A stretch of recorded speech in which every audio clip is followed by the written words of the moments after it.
వస్తాడు. వచ్చినప్పుడు ఏంట్రా ఇంకా ఇట్లాగా సీరియస్ ఉన్నావు ఏంటని షాన్ అడుగుతాడు. ఎందుకు అంత విచారంగా ఉన్నావు, ఏమైనా అయిందా అంటే ఇట్లా టోనీ వచ్చాడు, ఆ టోనీ నా విమానాన్ని ఎగరగొట్టేసేసాడు. అయితే ఏమైందిరా, లైట్గా తీసుకోవచ్చు కదా, అది గట్టిగా అరుస్తావు ఎందుకు, అంత కోపం ఎందుకు నీకు అని ప్యాట్రిక్ అంటున్నాడు, తమ్ముడితో అంటున్నాడు అన్నమాట.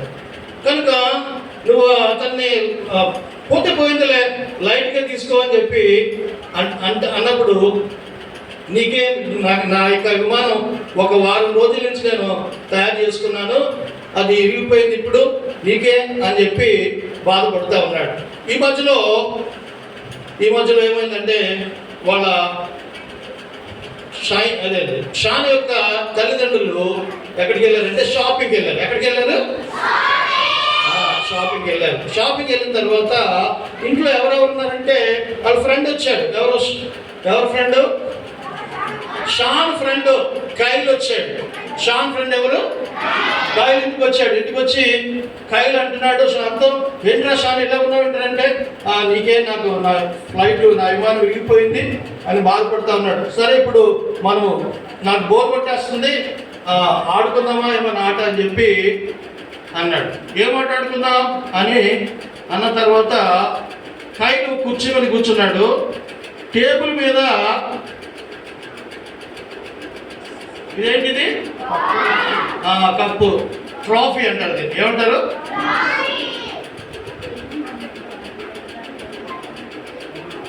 ఇదేంటిది? ఇది కూడా ఏమంటారు? ఇవి ఎవరికి వచ్చాయి? ప్యాట్రిక్ వచ్చాయి.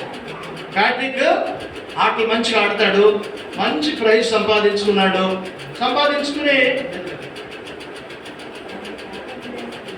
ఉన్నప్పుడు అతను ఇంట్లో లేడు.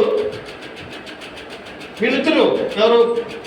కైలు, షాను ఒక పిల్లో అంటే తలగడతో ఆడుకుంటున్నారు.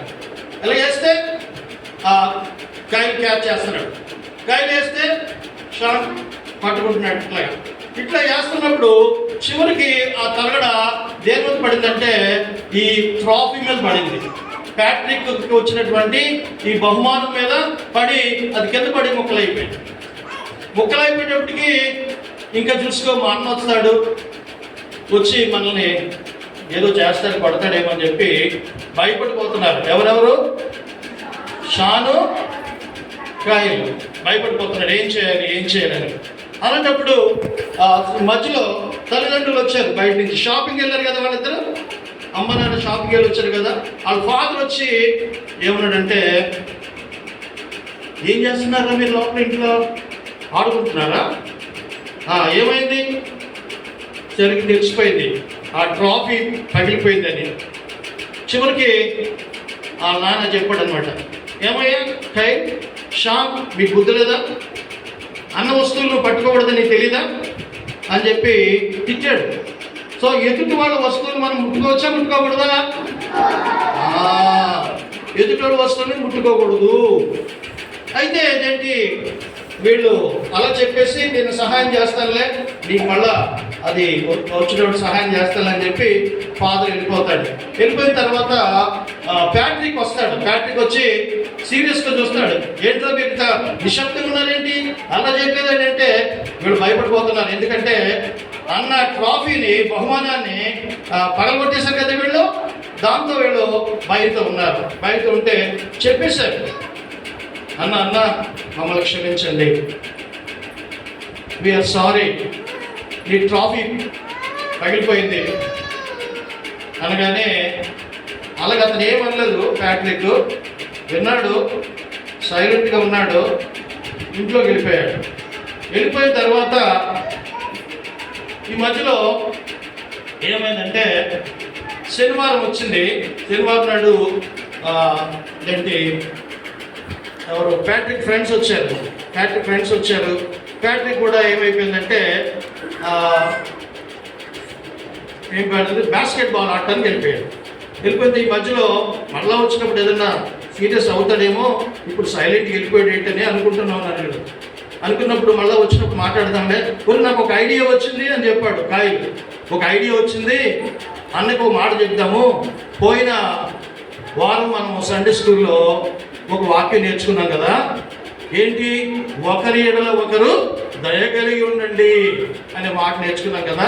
ఆ వాక్యాన్ని జ్ఞాపకం చేద్దామన్నా ఆ విధంగా మనల్ని క్షమిస్తారు కదా అని చెప్పి చెప్పాడు. ఈ వాక్యం చదువుతాను చూడండి. ఎఫెసీయులకు రాసిన పత్రిక 4:32 అన్న చదువుతాడు. ఎఫెసీ 4:12 32 సారీ 4:32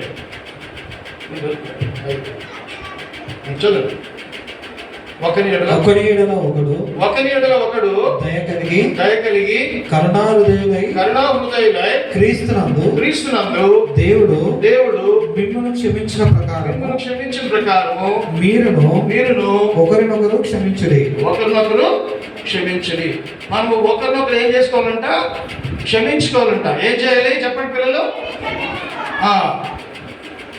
ఎవరైనా తప్పు చేస్తే అప్పుడు మనం ఏం చేయాలి? క్షమించాలి. ఏం చేయాలి? మనము క్షమించాలంటే ఏం చేయాలి? కొట్టాలా? కొట్టకూడదు. కనుక ఒకరినొకరు క్షమించుకోవాలి. ఈ మాట మనం చెప్దామని చెప్పి కైలు ఐడియా ఇచ్చాడు. ఎవరికి? షాన్కి ఇచ్చాడు ఒక ఐడియా అనమాట. సరే, ఈ మధ్యలో ఫ్యాక్టరీకి వాకింగ్ గుర్తొచ్చింది. ఏం గుర్తొచ్చింది? ఈ వాకింగ్ గుర్తొచ్చింది. ఎవరు? టోనీ నన్ను క్షమించు, సారీ అని చెప్పి వెళ్ళిపోయాడు కదా. అరే నా ఫ్రెండు నేను కావాలని చేయలేదయ్యా అని చెప్పి కూడా క్షమాపణ అడిగినా కూడా నేను క్షమించలేకపోయానని చెప్పి వాళ్ళ ఇంటికి వెళ్తాడు. టోనీ ఎవరింటికి వెళ్తాడు? షాన్ ఎవరింటికి వెళ్తాడు? టోనీ ఇంటికి వెళ్తాడు. వెళ్ళినప్పటికీ టోనీ చాలా హ్యాపీ ఫీల్ అయిపోతాడు, సంతోషపడిపోతాడు. వాళ్ళ అమ్మతో కూడా చెప్తాడు అనమాట, మమ్మీ నా ఫ్రెండ్ వచ్చేసాడని చెప్పి. ఇది మనకి ఈ స్టోరీ ఏం తెలియజేస్తుంది అంటే చెప్పండి, ఏం తెలియజేస్తుంది? క్షమాపణను తెలియజేస్తుంది, క్షమించడం గురించి తెలియజేస్తుంది. అరే షాన్ ఎందుకు వెళ్ళాడు చెప్పండి వాళ్ళ ఇంటికి? టోనీ ఇంటికి ఎందుకు వెళ్ళాడు? క్షమించడానికి వెళ్ళాడు. గుడ్ బాయ్, బాగా చెప్పాడు. క్లాప్ కొట్టండి. ఎందుకు వెళ్ళాడు టోనీ? టోనీ ఇంటికి ఎందుకు వెళ్ళాడు? షాను క్షమించడానికి వెళ్ళాడు. మళ్ళా ఫ్రెండ్షిప్ కుదుర్చుకోవడానికి వెళ్ళాడు. రెండోది ఏంటంటే తర్వాత మరి ఈ యొక్క టోనీ మళ్ళా పని చేస్తాడా? మళ్ళా ఎదుటి వస్తువు పట్టుకుంటాడా? పట్టుకోడు. ఎందుకంటే అది తప్పని తెలుసుకున్నాడు. ఎదుటి వాళ్ళ వస్తువులు మనము ముట్టుకోకూడదు, పాడు చేయకూడదు అన్న సత్యాన్ని అతను తెలుసుకున్నాడు. అయితే ఏంటంటే మనం ఎప్పుడైనా తప్పు చేసిన వెంటనే ఏం చెప్పాలి? మనము సారీ చెప్పాలి. ఏం చెప్పాలి? అప్పుడు నువ్వు గుడ్ బాయ్గా గుడ్ గర్ల్గా ఉంటావు అనమాట. ఇది ఈ ఉన్నటువంటి స్టోరీ అన్నమాట. కనుక మనం ప్రార్థన చేసుకుందాం. అందరూ